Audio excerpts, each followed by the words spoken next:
And welcome to the Crafty Boys. Welcome, everybody. This is the final stream of the year, the end of 2023, and 2023 can bite our collective butts.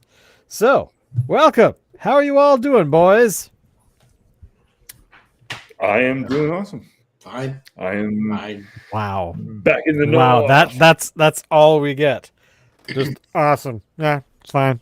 It's fine. It's we're not kids anymore. Okay, Christmas is kind of like man. it's not. It's for the kids, right? It's So not you're for saying that now we need to act all adult? No. I don't think I believe that. No. I'm just saying, we don't get all jazzed for it like we did, 40 years. You know what's really funny? I actually wrote a letter to Santa this year. Did you? I did. I was feeling nostalgic, and I thought, I want to get into the spirit zone of Christmas, and so I wrote one. I threw it in the mail, and I'm assuming I'll never get a response. But, they have Santas out there that do respond. I just thought it'd be kind of fun. I find when I drink enough spirits, I write to Santa too. Well, I mean, but so it is the 29th of December, and of course, New Year's is just around the corner. And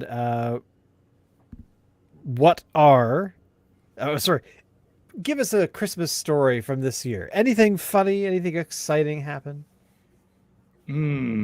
Christmas this year. Let's see. So my nephew is the same height as me. He's 15. Oh my Lord. You're like 9 feet tall. How is this possible? Right? What? That is insane. Well, Yeah. Okay, fine. So I guess you have to plan some sort of shrinking ceremony, get him down to size, that sort of, or you want him to grow bigger. You know what? He can handle the tall poppy syndrome from here on out. I've done my duty. You've prepped him for life, and you paved the way, knocked out some head. What are those things called above a door? Headboards. Door jam. Headboards. I want to say headboards. Isn't that what a part of a bed? But anyway, what is the name of a top of a door? Who knows? Door frame. That's what it is. It's a door frame. Door frame, but is that like the part? Isn't the part at the top of the door? There must be technical language for the top part. There is one, and it's just not coming to me. You know why? Okay. Because I'm like 51, and things don't work. The brain doesn't. Here we work go. As well as I found a website Are for you door saying anatomy. In your 30s, you would have known what to call that. Yes. In my 30s, I All would. right, okay. It's on the Sure, tip of my tongue. Okay, apparently, learning the anatomy of a door. It's called the head jam. See, we knew that. The head jam. The door frame is the sides, and the problem is my head jam just doesn't work as well anymore. So I can't believe I had to look that up. But hey, I don't install doors for a living, so I'm surprised I would know. So okay, so he's tall. All right, Alan, what is a Christmas event this year that you've had that was noteworthy? And apparently Locke is mad about it, so he left. But anyway, keep going. He'll be back. But anything noteworthy? You know what? This Christmas was pretty lackluster, I guess. I went to my in-laws for dinner a couple of nights before Christmas. Okay. And then here at home, it was us, my mom, my sister, and her partner and their son came over from Vancouver. Cool. My nephew gave me his cold, so I'm cold to ring in the new year, which is awesome. And then I go back to work next week. So cool. How about you, Shane? What was your Well, the noteworthy thing was I met for the first time my niece, who is just over 3 months old now, and so that was pretty eventful. No complaints there. She's adorable. And I'm so happy that she does not scream at the top of her lungs in my home. So Mm. I gotta say, that was, she inherited my sister's lung capacity where, being a Mm. singer, she has a lot of power. So the child, spot on, spot on. Well done. Mm. So, and of course, her name is Alora. So, Willow, etc., etc., etc. Yeah. So, this this podcast is about beer. I have beer. Locke, you have beer. Who I should have show beer. their beer first? I think Locke should. I think my Locke, beer show is your beer. seasonally on point. All right. I I got think, everything I need for the holidays. and it is. I got everything I need. Oh wow! It's a Weizenbach. Yep, it's a Weizenbach. Oh, nice. For those who don't speak German, that means it's a Bock beer of the white variety. And what brewery provided this beer to you? So this is Sawdust City, which, as you know, I love. Okay. But it's in collaboration with Eastbound Brewing Company. Oh, where are they? That's a good question. I'll look up Eastbound Brewing Company. They are located in Yes, I am. I'm 19 and over. Where are these people located? They have a tap room, and they are very fancy. But they are located where?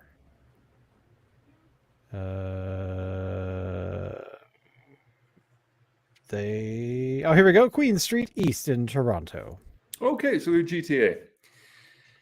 Yeah, so All it right, looks like they well- are just Regent Park, Riverside area, that kind of thing. Okay. Very cool. This thing clocks All in right. 8.3%, which for a Bock beer is not too surprising. It All features Magnum hops, an IBU of 20, so not as bitter as I'm usually inclined to go. But again, it's a Bock style, so you wouldn't really expect anything too much more than that. So let's give it a try and find out how it is. All right. Okie dokie.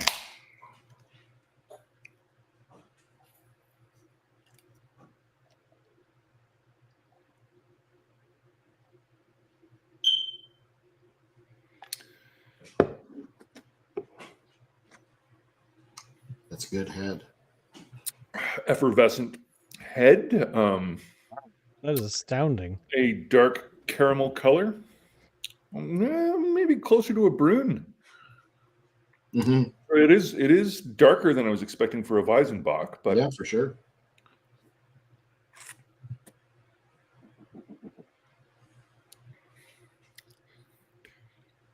comes across surprisingly like a Belgian triple. This reminds me very much of a drink that I'm very fond of, Trois Pistoles by Unibrew. Right.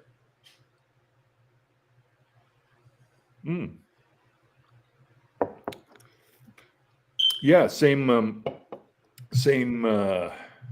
malty,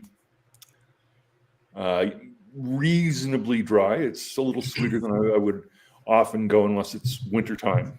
But yeah, it's got that malty sort of heady goodness. Right. This screams something that you see on the can, which is you see these people skiing. Mm-hmm. This, I would think, would be a very good après ski kind of beverage. Right. Cool. Yeah. So it gets a thumbs up from Locke. Yeah. I'm very happy with this. Now I don't. Obviously, I'm not a brewer myself, but this is a Bock, a Weizenbach. So how would this measure up to say Herminator, which is an ice Bock? That's an interesting question, and And we lost him again. All right.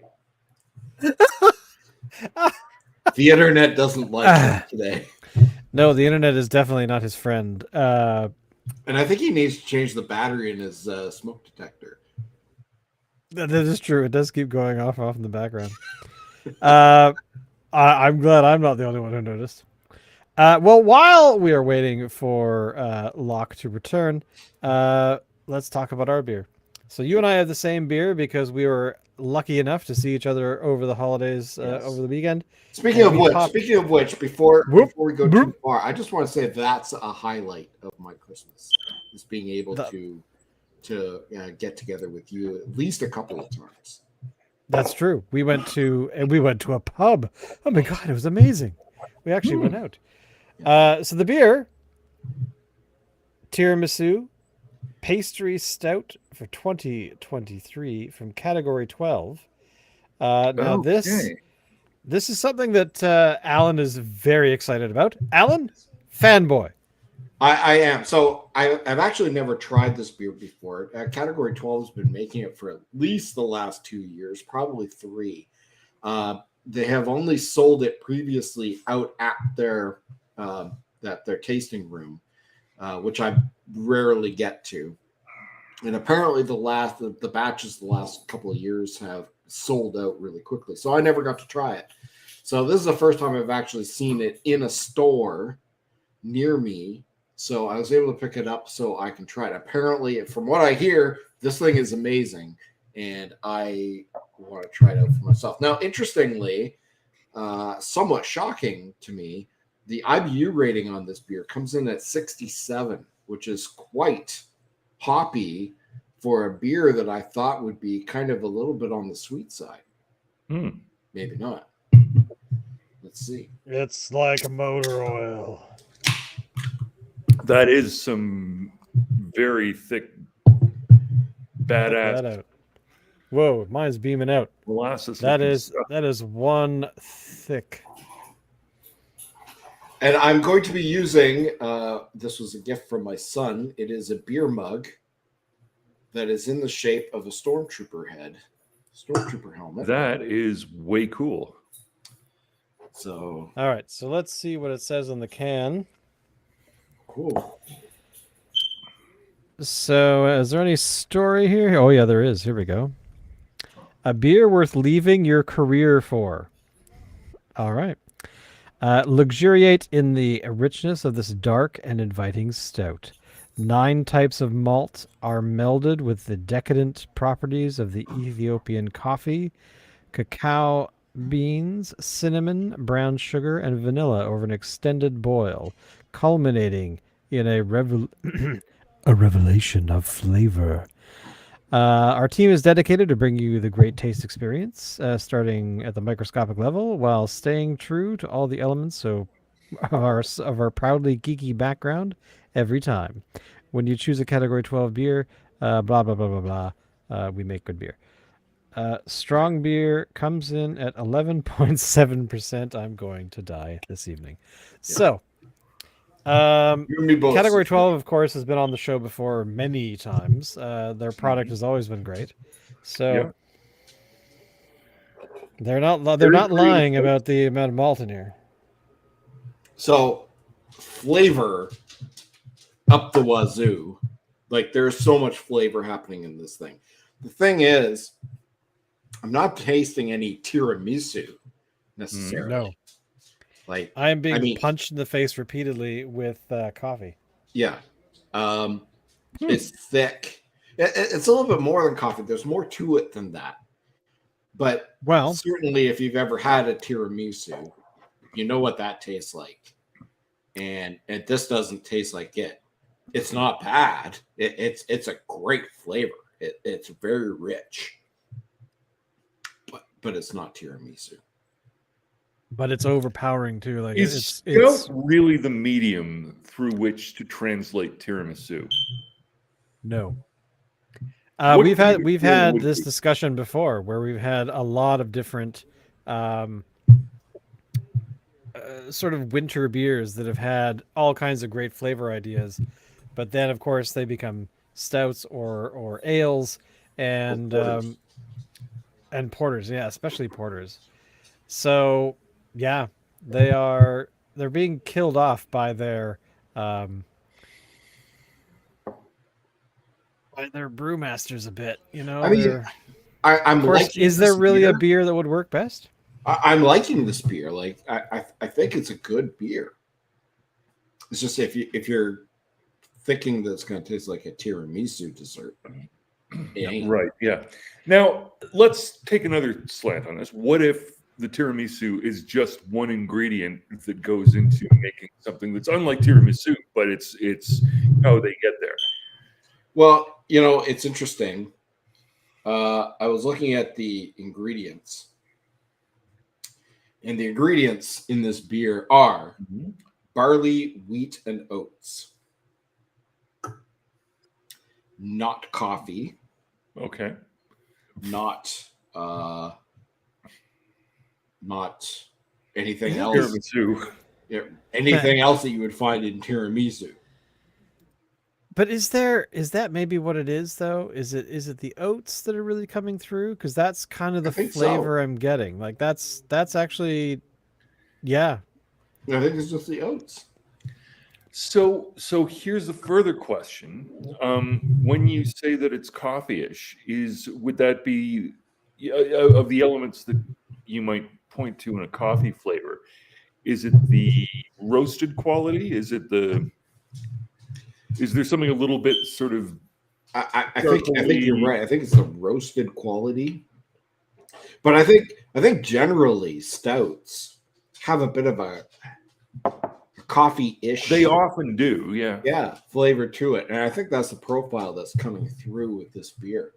Um, well, and having said that, it doesn't taste like your average workaday stout. I mean, this is much more rich than Mm. that. Um, I would be curious as to how they process their malt. With a sledgehammer. Well, Like that to me is that is exactly the flavor is so overpowering. And that's why I'm kind of digging out that there's got to be a one of the adjuncts is definitely going to be something that is I don't know, it's staying on my tongue and it tastes very oaty and I think that's where I'm getting that from. So now but I'm overall, you curious. know what, honestly, I give it a thumbs up. I do too, but I'm curious. This one did have sort of like the year on it, it's 2023, which makes me wonder. Whenever they do that, is this sellerable? If we had this and we stored it for a year or two, would that change the flavor? so that's an interesting question. And one of the things that I've always wondered about, in particular relating to tins versus bottles, is if you were going to sell her something, does that have an effect on the flavor? Like, I'm going to guess that just on the basis of how glass works and how aluminum works, unless we're talking about Star Trek transparent aluminum, I'm guessing the glass is going to let more radiation through. It's going to let more light in. And that's going to affect the beer, unless it's in a dark cellar, in which case I guess it doesn't matter, does it? No, it doesn't. No, definitely not. So, yeah, I mean, If it keeps them from putting wax around the freaking bottle cap, yeah. I'm fine with them using cans. And I've been noticing that in barley wines too. Barley wines have been in cans. Phillips has done it. House Sound has done it. Yeah. Um, Sawdust City's done it. yeah, there's very few who still do their barley wines in bottles. The exceptions being, I think, Driftwood still does their old cellar dweller in bottles. Souk Brewing does theirs in bottles. I think if I'm reflecting on how do I want to feel when I'm opening and pouring this thing that I have treasured for, a year or more before enjoying. Somehow I feel like there's more romance in opening a bottle than there is in opening a tin. You know what I mean? Absolutely. True. If you're going for an overall experience, maybe I'm just old school, but I feel like the bottle makes me feel more like I'm really living. You know what I mean? A can has that sort of I like can go to the corner store in a Ford Escape. I can also go in a Ferrari. I'd rather go in a Ferrari. there's something about a can that makes me feel like I should have a mullet sitting on a porch in a trailer park, Right. wearing like a mustard stained wife beater and everything. And Which I occasionally do. do you just sit on a random porch in a trailer park? Yes. Yeah. I will point out that Yeah. I mean, the mustard stain wasn't on purpose, but I'm sure that it's happened. well, I want Shane, photos. you We want need to we need Okay, evidence it's of that. probably in my case, it's probably Frank's Red Hot or something. Right. Yeah, good point. Right. So overall, the beers this evening are good. We've enjoyed. good. We are Not enjoying as them. good as I was hoping, but Yeah, it was good. that is a tasty beer. I got to say, it's overpowering in every way. Yeah. So, all right, it is coming up on the new year, and of course, there are a million things people do around the new year. That they do things like make resolutions, that kind of stuff. As the Crafty Boys, how are we going to bring in the new year? Are we just going to drink some good beer? To hell with resolutions. To hell with going out and enjoying fireworks and things. Or are we hell bent on bringing it in? Because Alan, you said we are we're older now. We're not as excited about the holidays. Well, that might be true, but the New Year is one thing that we might get excited about. What do you guys think? I will be drinking champagne and firing explosives in the air. Nice. Excellent. Are you going to be up where you are? Are you going to be heading into town? What? Yeah. I'm going to be up in the Muskoka region. No, it's Is there snow up there now? No, because it's an El Nino year. Now we're going. So it's there is still some green. snow left over from just earlier in December. Okay. But right now we've got a warm, wet weather system coming through, which has started to cool down. So by morning, there may be a foot of snow on the ground. I don't know. That is typical for this region. So if I get up tomorrow and I am wearing snow boots, I have them ready to go. Very, very cool. Yeah, it definitely in Victoria over because we were there last week over the weekend, and I did notice that it was getting colder at night as the days went on. Alan, is it still getting really, really frosty there, or no? No, it's actually been really mild. Yeah, Like a couple of nights ago, it was like 12 degrees at night. I've been taking the dog out in the backyard, before bed at like 12 o'clock or whatever, and I go out there with just a shirt and jeans on. That's it. So it's really mild. Weird. So is this mild weather? Is El Nino right? Yeah, Nino. Yeah. Is beer causing this travesty of no snow at winter? Yes, it's without a doubt. Too much beer being dumped into the ocean. Bad beer that we don't want to drink.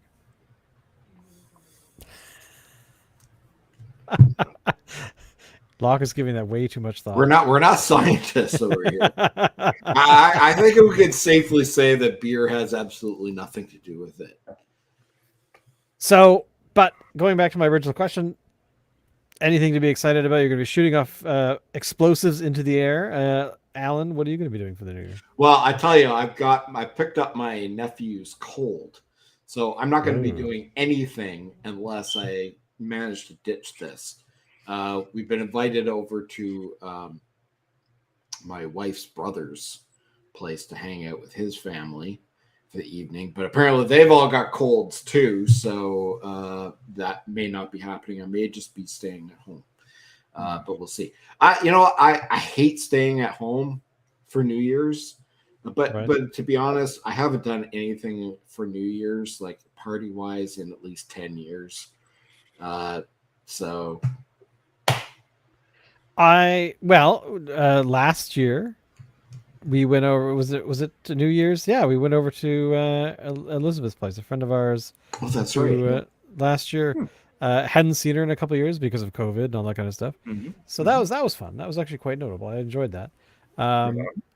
but this year, no, I'm trying to avoid colds. So Yeah. that kind of thing.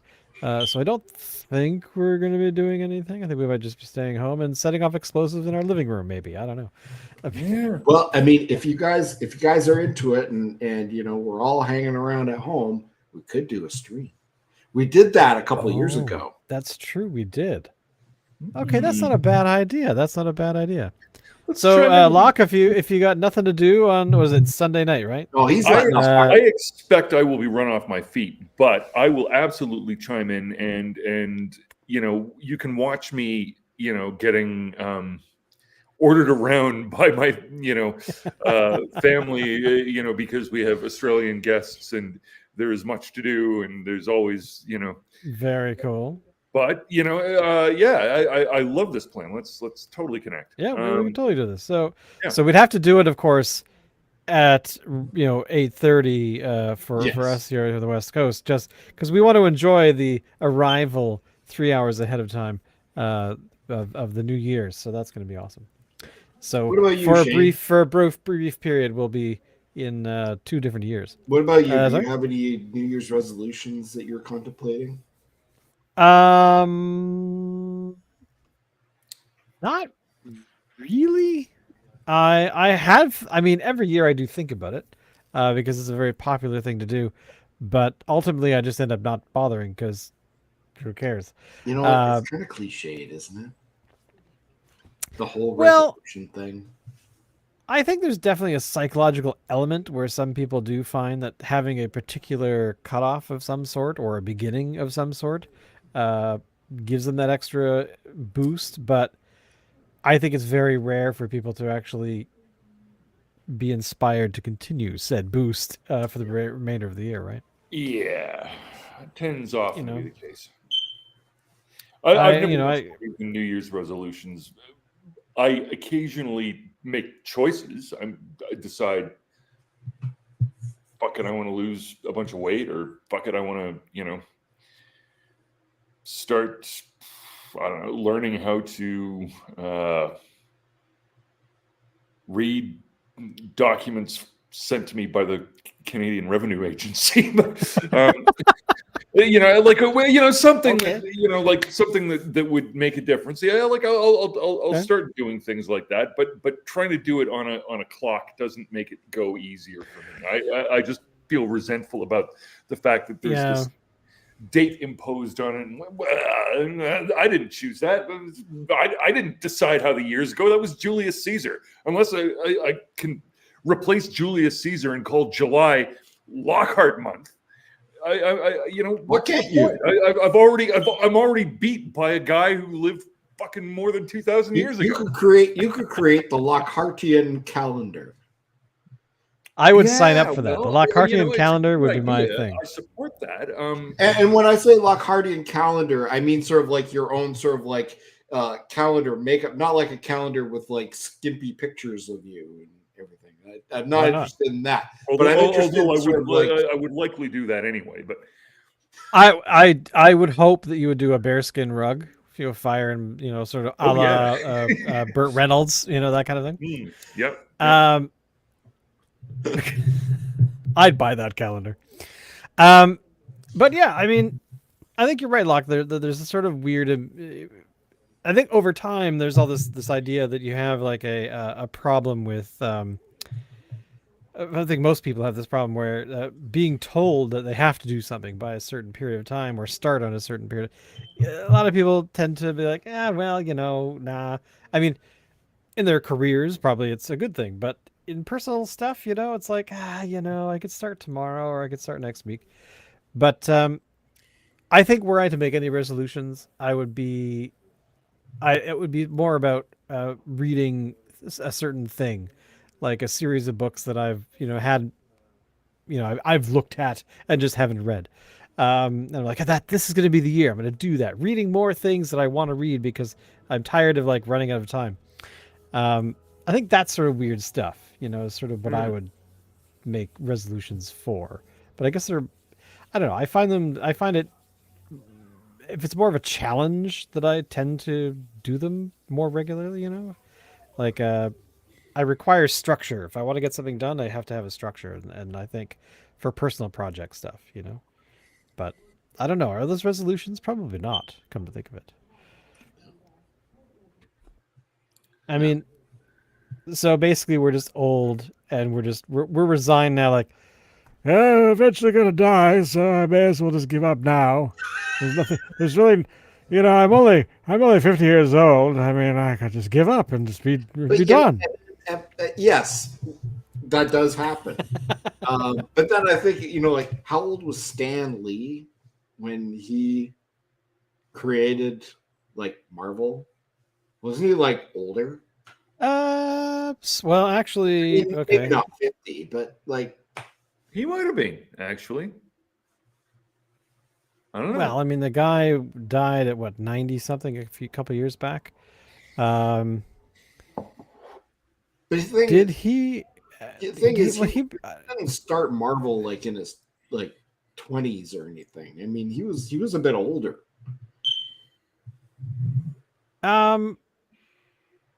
Well, he didn't start Marvel really. He Okay, started at some other place. Anyway, this is the only character that Timely was Comics. good That's enough what it that was. Marvel survived as a company long enough to take over cinema in the Western world. Yeah. Yeah, I would say he was older. He was not. Yeah, Definitely like not. when he wrote, He wasn't 22 years old. Spider-Man's age, was he? No, God, no. Yeah, he was older than Spider-Man when he wrote Spider-Man. I would hope so. Could you imagine a teenager writing a comic book? I mean, that's just a weird idea. 60s? 60s, I think. It was late 60s. Spider-Man. Well, the show, I mean, the That's animated whatever series, a that definitely Spider-Man. was 70s. Yeah, right. Yeah. Which was, oh God, I hate Was to there admit ever this. a 1960s live-action Spider-Man that was like? Yes, Adam there West? was. There Westworld? was. I think it was Japanese though. Okay. There was like a live action Spider-Man, and it was obviously terrible. But speaking of shows of that era, so I got back from Victoria the other day. We missed the sailing because they were canceled, so we had to go really early the next day. And so that was Tuesday. So Tuesday evening, I'm sitting around and I'm like, okay, it's been a long day. I want to make sure I want to watch something dumb so I can vaporize all the brain cells I have left. And I I happened to notice for some reason, I think it's on Crave, maybe, I don't know, I can't remember, but no, Paramount Plus has The Love Boat, the original Love Are Boat. you serious? Oh my god! So I would watch that. so I watched the first two episodes, and to be honest, it was actually not as bad as I thought it would be. I mean, it was definitely of its era, but like Alan and I had this experience, I don't know, 10 years ago, watching an episode at his place of Knight Rider, and it was painful. Like, this nostalgic memory of Knight Rider was so powerful in my head. We were watching it, and I'm like, I was on drugs as a child. My parents were plying me with hallucinogenics to make this show better. Like, that was the only explanation I could come up with. And I'm sure there's probably a few decent Sorry, episodes when you say in there, better, like, do you mean that Kit's voice didn't sound method acting enough? It wasn't convincing. Well, It didn't exactly. sound in character very much? I needed more. But but there was just this collision of nostalgia and watching, what was actually the reality of the show. And that always kind of left me with a bit of a sour taste in my mouth. But so I don't want to ruin that. I've already damaged it. I don't need to ruin it anymore. But The Love Boat was one of those shows that it was not. I think it started in 76, so I was very young. I think it ran for almost 10 years. It ran till like 85 or something, Yeah. 86. But anyway, so uh, it was not as terrible as my experience the Night Rider. It was actually kind of interesting to watch. It was more slapsticky laugh track that I remember, but it wasn't overpowering. They only did the laugh track at certain times. But for the couple of episodes I watched, I got to say there was actually some decent performances that I thought I really could continue watching this and absorb those 10 seasons of The Love Boat. 10-year run of what is effectively a half hour or an hour. It was an hour. It was an hour, yeah. I was surprised. 44 minutes advert for Princess Cruise Lines lasted 10 seasons. Well, good. The weird thing, the first two episodes feature, the first episode has Suzanne Summers in it, and the next episode has John Ritter in it, dressing up as a woman. And because he was sneaking onto the boat to find his character's wife or whatever. Of course he was. But yeah. So, yeah. And a year later, we all know it was created. How would Jack Tripper deal with this situation? I know he would. Hey, there's an episode of that guy. But yeah, I mean, it was fascinating to watch because it had.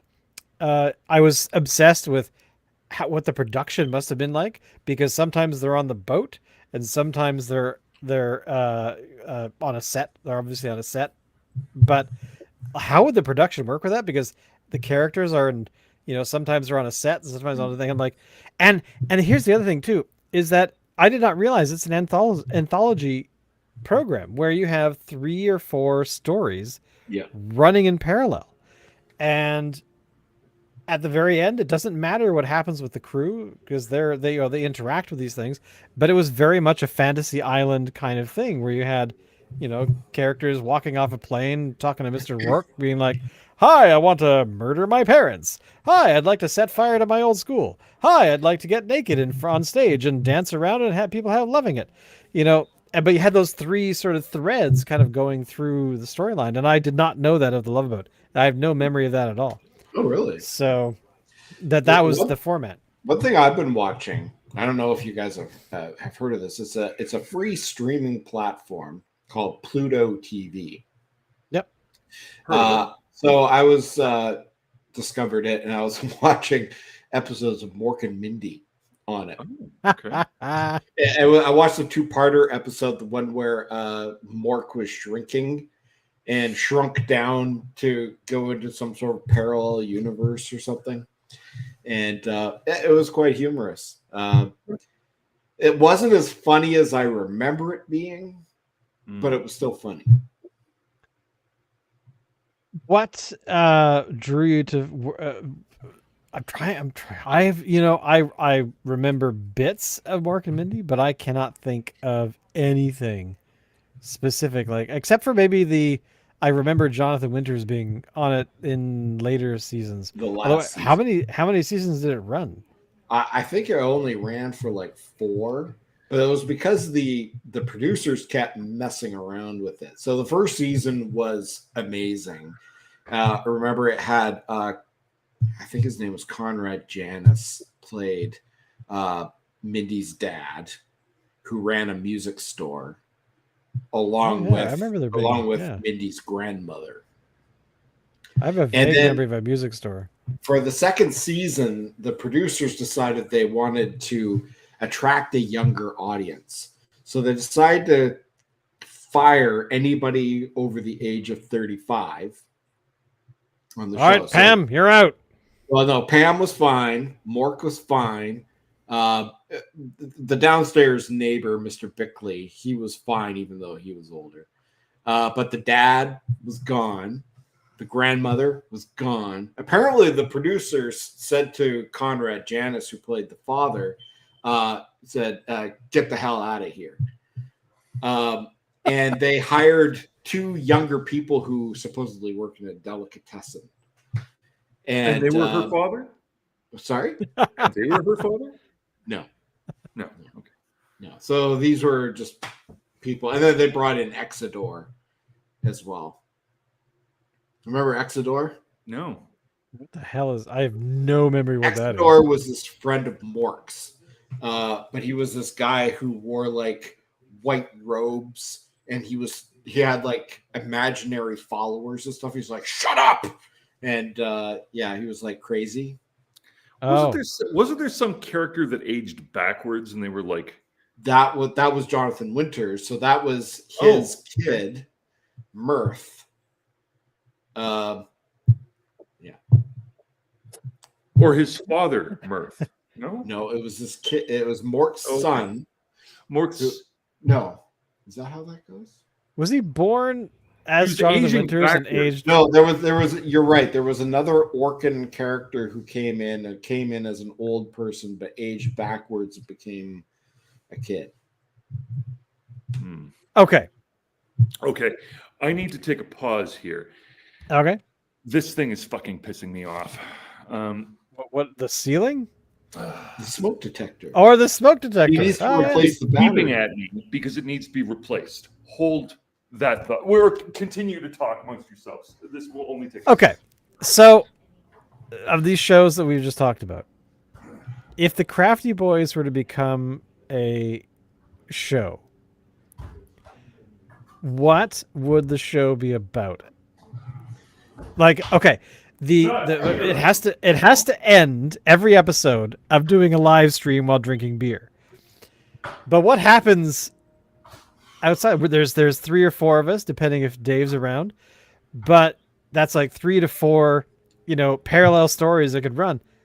What would we be? I think we'd probably be more like Seinfeld, a show about nothing. Just 3 guys sitting around, drinking beer, talking BS, and then at the end, we sign off. And it culminates in like a. So you're saying the entire show would be a live stream? I guess so. Okay.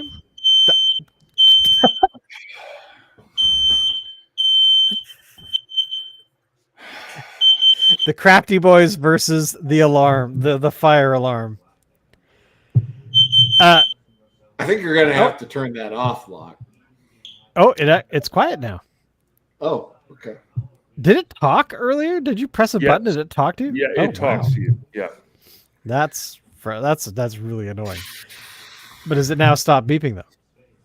Yes. Okay, so look, Alan is proposing the format for our show would be the entire thing would be a live stream, and all the action would happen sort of behind and around and whatnot. Or would we be more like a Love Boat, Fantasy Island, like every episode ends off, like Mork talks to Orson at the very end of the episode. The like parallel stories of each of us being characters, doing something that would then come back, would be a discussion point for like a live stream at the end of the episode. Or what do you think? What would be the most interesting type of show? Shane calling Orson. Come in, Orson. Nanu. I'm kind of thinking it would be. I'm thinking it would be sort of like G.I. Joe, where there's a bunch of action, and then at the end of it, like one of us gives like a public service announcement. You know what I mean? Okay, that I get behind that. We have a couple of comments. Oh crap! I was not even watching. Let's see. Deep in the cesspool of Twitch's most popular channels, consisting of anime boobs and anime boobs. Sorry, anime boobs and anime boobs. Sits 3 normal dudes engaging in good conversation. Greetings, gentlemen. Taro Phylax TV. Hey, thank you for coming by. I certainly hope we didn't scare you off too quickly. Um, beer smoke detectors, beer. But yeah, I mean, so that is a you know. Oh yes, this is true. You got it right. Most people do not. This might be true. I mean, if we were to have a GI Joe format, what would the action be though? What would it be like? Because when you say Well, GI Joe, I always think of like obviously, Doogie Howser typing at his computer, doing his daily diary or whatever the hell it was at the end obviously of it every would be episode. obviously it would be a race between each of the three of us. Unlike GI Joe, instead of just being Cobra and GI Joe, would be like, I'd be Cobra, Alan would be GI Joe, and Shane would be the Sasquatches or something.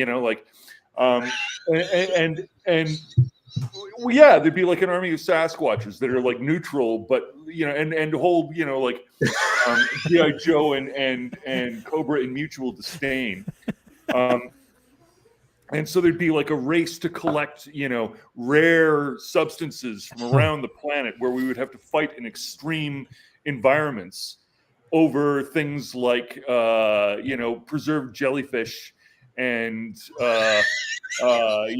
fucking weasel hair, and we would take it and we would use it to make the most powerful beer in the universe that will create Beer Pentor, who will rise, and he would be like very powerful and all of that.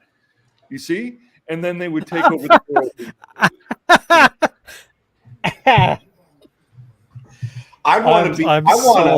I want us to be like the Dukes of Hazzard, but we'd be like Okay, I'm down with that. Three cousins, and I only want that just so we can get to drive the General Lee. That's it. That's all I want to do, and jump over like a construction crew or something, or drive through a plate glass that's being carried by two workers across the street, because there's always two workers carrying a plate glass window across the street. Oh, you have to. It's just the way it's the rules. And can I just say that in real life, I've never actually seen anybody carrying a plate glass window across the street. Obviously, if you've got a plate glass window to install, you park on the opposite side of the street, right? Yeah. Like, what kind of schmucks do they have working in Hazard County?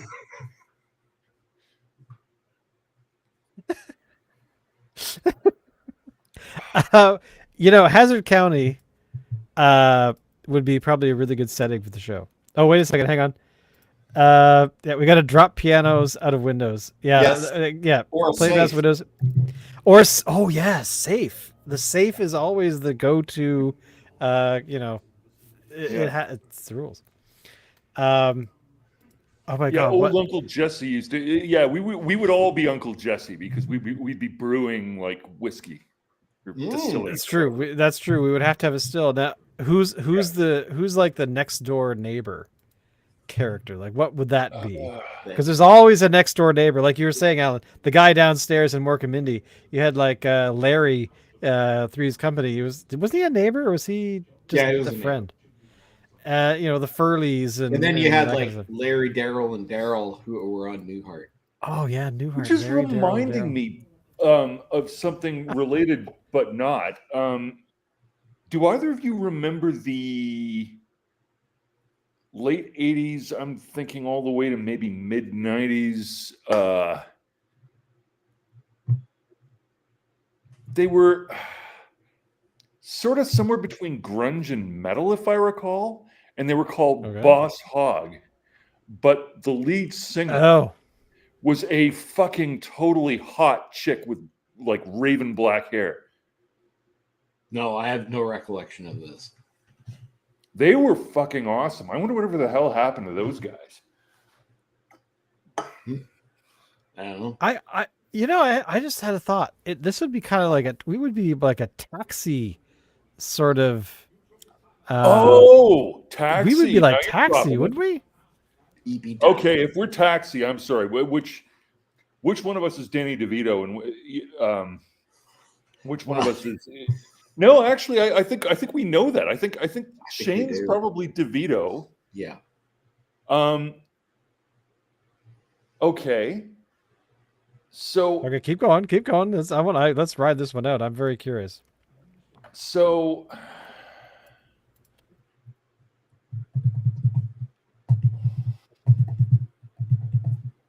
what's his face? Man on the Moon and all of that. Andy Kaufman. Andy Laka. Kaufman, yeah. And yeah, which one of us would be Andy Kaufman?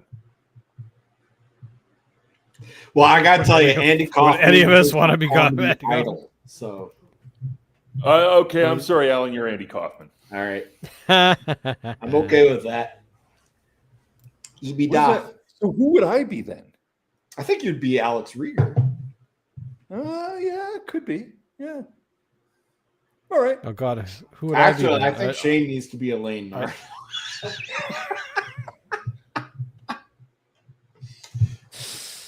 Okay. Yeah. Now, who? Oh, okay. We had the neighbor. Actually, who would be the neighbor character in Taxi? I don't think that applies. No. No, Do taxi companies really have neighbors? no, they don't. Not really. No. That might be true. And there wasn't a neighbor character, but as Taro Phylax TV says, the probably the best neighbor character was Wilson from Home Improvement, where you never actually saw. You know, when I asked the question, that's who I had in my. That's who was in my. Yeah, you in only my head. saw him like Yeah. from the nose up. I'm trying to remember what that character did. What was he all about? He just gave like tons of life advice to Tim Allen's character.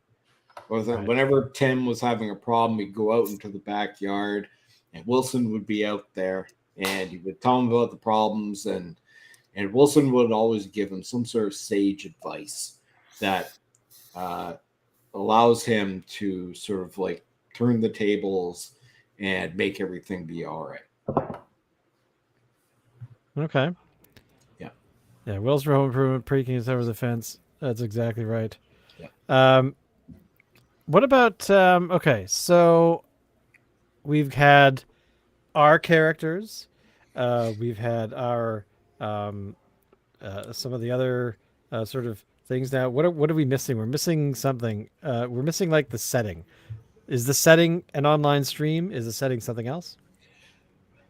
Well, it's really hard to not do an online stream like outside and like walking around and stuff. So I think we kind of have to be like sitting at our little stations here.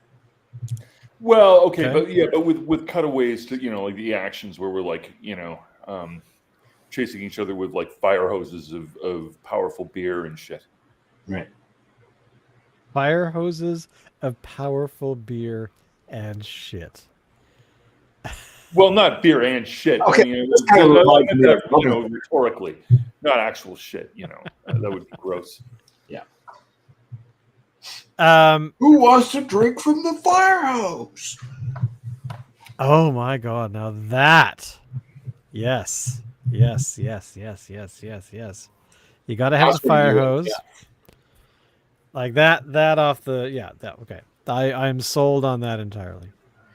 Which has got to be one of the funniest scenes I've ever seen in a movie. It was Michael Richards, who everybody knows as Kramer from Seinfeld, sits a kid, like a little kid, on a stool and has this huge fire hose set up like on some sort of an apparatus. It's like, who wants to drink from the fire hose? And like, sits the kid down, pulls it open full. The kid just goes.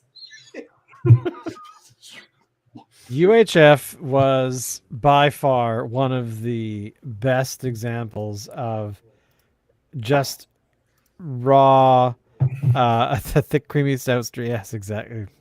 Hardcore. Here's a bunch of money. Here, funny guy. Go write a script and then film it. You don't have to ask us anything. Just do it.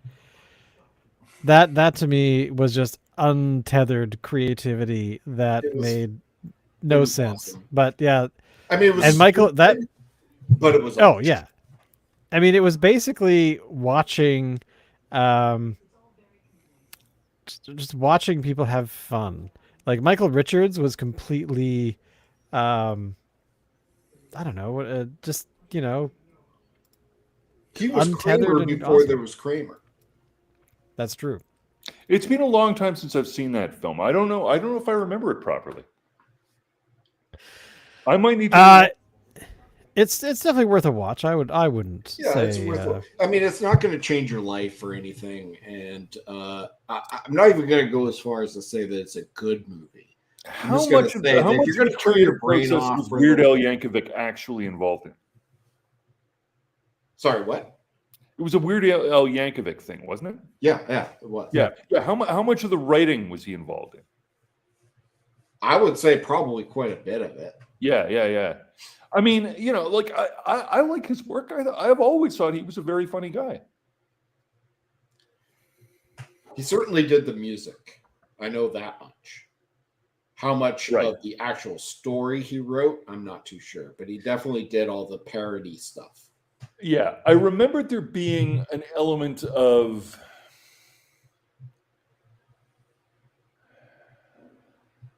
But he didn't just do structurally. like It was like, let's save the orphanage. That was Yeah, the yeah, plot.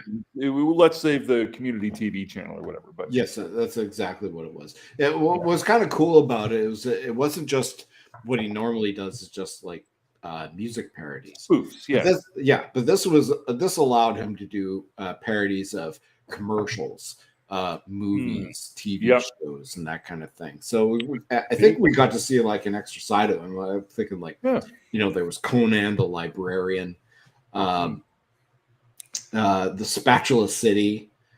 Spatula City. We sell spatulas, and that's all. Buy 10 spatulas, get the 11th for 1 penny. What better way is to say I love you than with the gift of a spatula? Mm.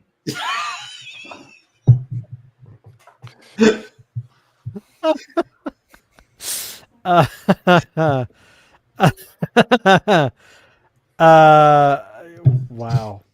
Today we're going to teach poodles how to fly. Throws them out the window. It shows the exterior of the building. You just see this pile of poodle carcasses at the bottom of the window.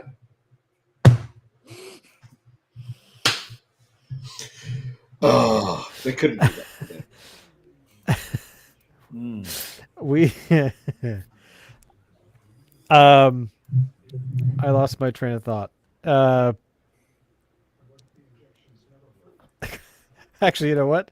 Music by Bob James. By Bob James? We have credits now? Executive producer. Bob James was the guy who did the music for Taxi. So I thought, we should always have like, picture a taxi and Bob James' name going over top of it. I can't think of a single thing else that we need for the show. So basically, what era is the show in now? Roaring 20s. Roaring 20s. Okay. Prohibition. Actually, that's you see how that works, right? Prohibition. All right, I like it. So we automatically have like a villain and a foil.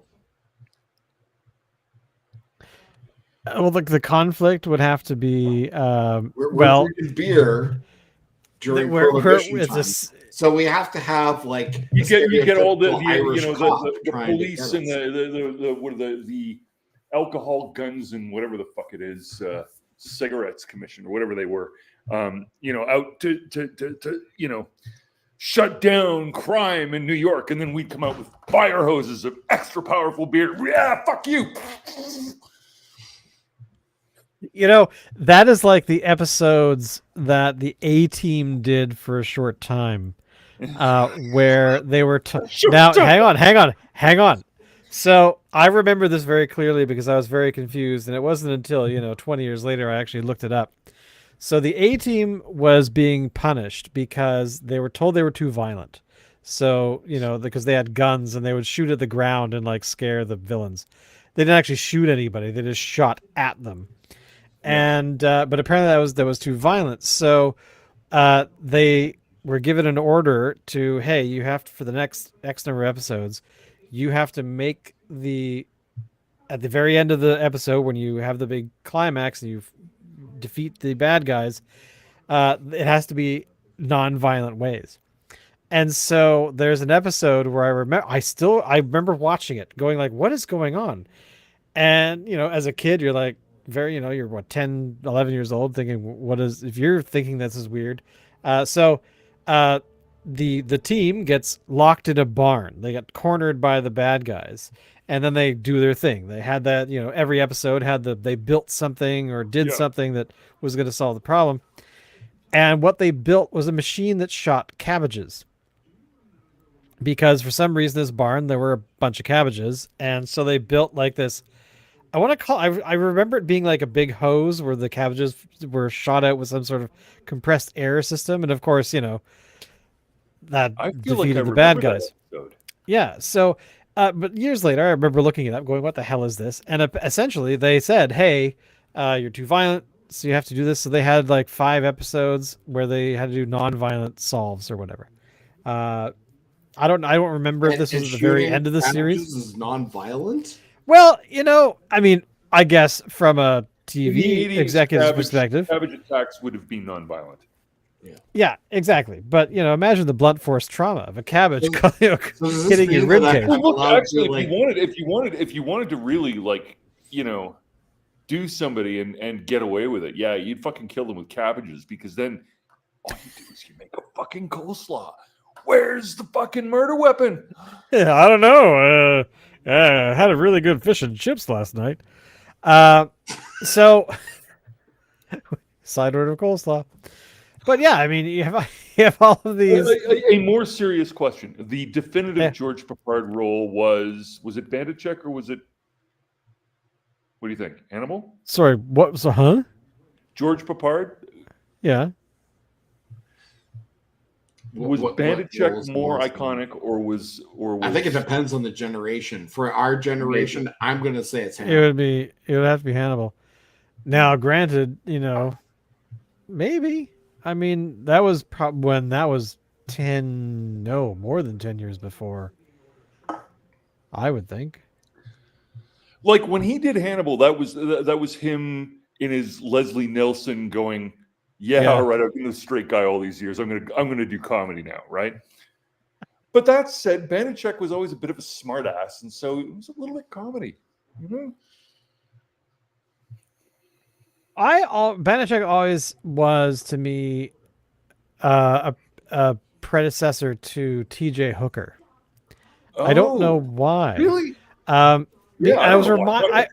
I was reminded of that just not too long ago because somebody sent out one of an anime, a meme of Christmas stuff to me, and the thing they used was William Shatner ripping off a Santa getup and putting a gun in some guy's face, going "Merry Christmas, punk" or something like that, which I'm punk. I don't remember that at all on TJ Hooker, but I was only half watching TJ Hooker when it was on. But Heather I don't know. Christmas. Well, yeah. Punk. Yeah, exactly. Merry Christmas, punk. Okay, I got to look up when Bandachek was on because I want to say that it was. I got to look up Heather Locklear in a bikini. Bandachek was 72 to 74. So, because I only ever saw it years later, mainly because of being watching the A-Team, right? Yeah, well, yeah, reruns, all that kind of stuff. But he was, Hannibal was on. I didn't really think of it as George Peppard at the time, but Hannibal was on the A-Team. So hey, Hannibal's in this, and. But again, the only thing I really remember of Bandachek, to be honest, was at the very beginning of the opening credits. He's rowing a boat or something. I've forgotten exactly what the hell. But anyway, the thing is, I remember it being terrible. Like the blue screen that they were doing it with was just awful. Mm. But I don't remember if that was.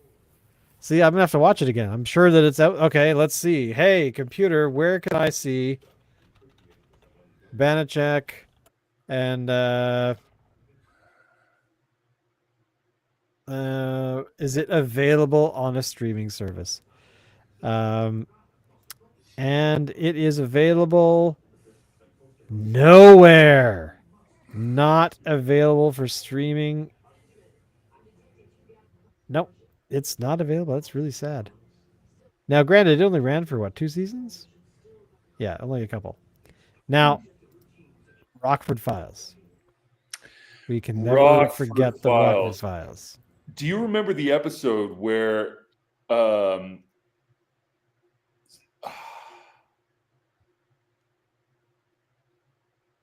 Tom Selleck, I think, showed up?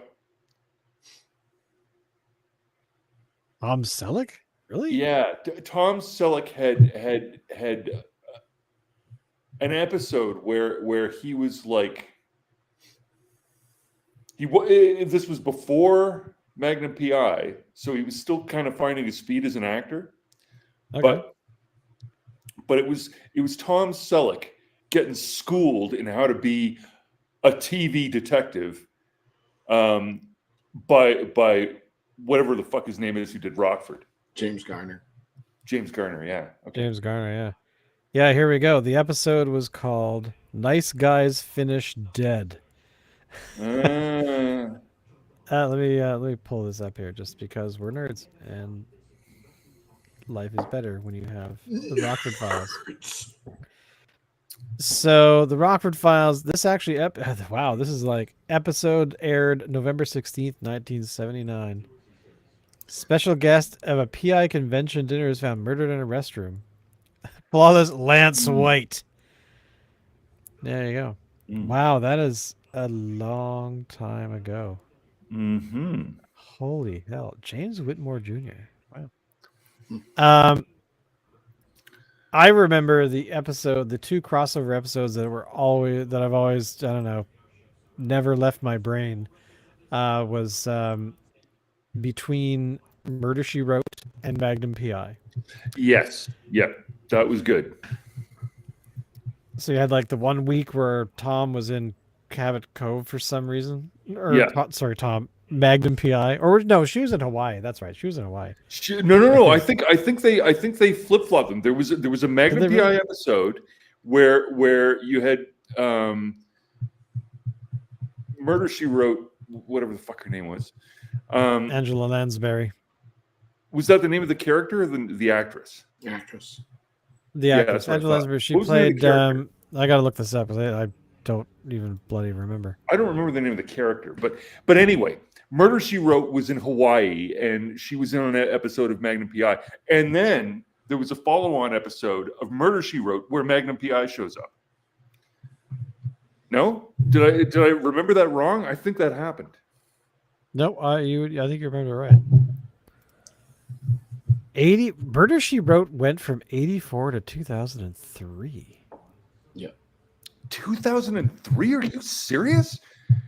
Holy shit. Really? 12 seasons, 200. On what channel was it being broadcast? Or was it just being streamed into fucking old folks' homes or something? That is a very good question. Probably did a crossover with Matlock. I'm kidding. It did a crossover with The Law and Harry McGraw, which didn't last very long. So I can't believe it lasted that long. What was I looking up? What was her character's? That was the character's name. That's right. PI episode that was a crossover with Jessica Fletcher. That's who the character was. Jessica Fletcher. That was the name of the writer. Jessica Fletcher. Yes. God, we're old. Yes. And then also had Tom Bosley on it as like the sheriff. Okay. But yeah, wow. That's going back.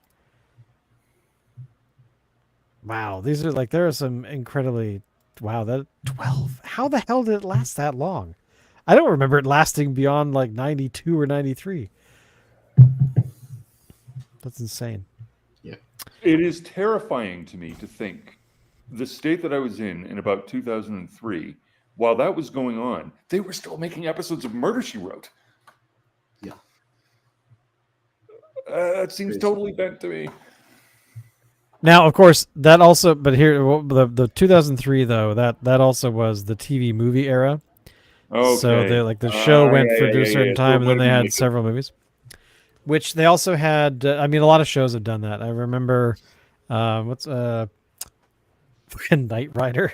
Knight Rider did it. Emergency did it.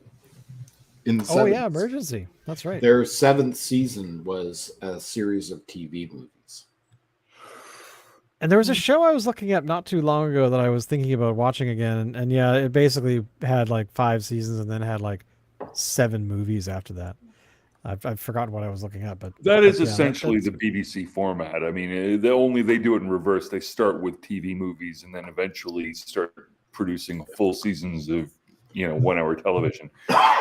well, especially since you have things like Doctor Who, which just started again with a new Doctor that, of course, was introduced on Christmas Day. So these kinds of things. Sorry, a new Doctor? Who's the Doctor? Yeah. Not the woman. No, she faded away last season, Okay. and the last series who's playing the new Doctor? Well, for three specials throughout December, and I think at the end of November as well. Like, it was one anyway. Over a 3-week period, they had David Tennant come back. He is was the temporary new Doctor, and then the new Doctor, like the new Doctor. Here we go. Is I cannot pronounce his name. It's a good sign. He is called. Where is he here? Newt. I'm never gonna say his name.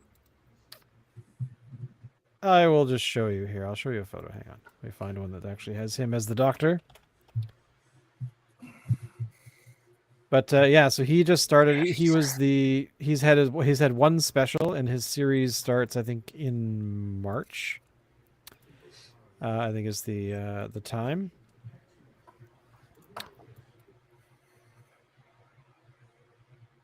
So here we are. So this is the new Doctor. Now this is an actor who is just started his career, shit! I essentially. think I've seen that guy before. He is on a show called Sex Education. Yeah, I haven't seen that show. Which Ali and I have watched and have enjoyed. And this is sort of a, he's I don't know, he's good. I like him so far. He's doing not too badly. And here's the new companion, of course, which everyone or the Doctors always get a new companion. Yeah. So there you go. So her name is Ruby Road, I think. And in the special, you actually. Sorry, the character. The actress or the character? Yeah, the actress's name is Millie something. I've forgotten exactly what her name is, but she does look like a Millie, doesn't she? But yeah, so they have basically relaunched a new series, and I've enjoyed it. There's a little bit of preachiness in their messaging at the very beginning, but that seems to have calmed down now because tell us the story, put the message in the story, don't scream it at us from the story, thanks. Which happens a lot these days. But anyway, but again, aside from a little bit of that, I enjoyed it, so highly recommend. Anyway, I'm looking at the time, and it is, of course, after 1 o'clock your time. Off in the morning, yeah. Yeah, so it's time for us to all go to bed because we're old and we've had beer and we're passing out. But we hope you've enjoyed our show, bantering away as we always do. We try to do this on Friday nights at around 7 o'clock Pacific Standard, maybe 8, depends on what floats our boat. But please come back and tell people about the show. We do this for fun. We do not require sponsors unless they want to give us a lot of money. But really, Or get us drunk. or yeah, that too. We might accept beer as a sponsor thing. But as always, thank you, boys. And of course, our show, as always, is brought to you by Craftyland, approved by Greta. And other than that, good night, boys. Good night, everyone. Good night. See you next week. Top of the season, everybody. Bye.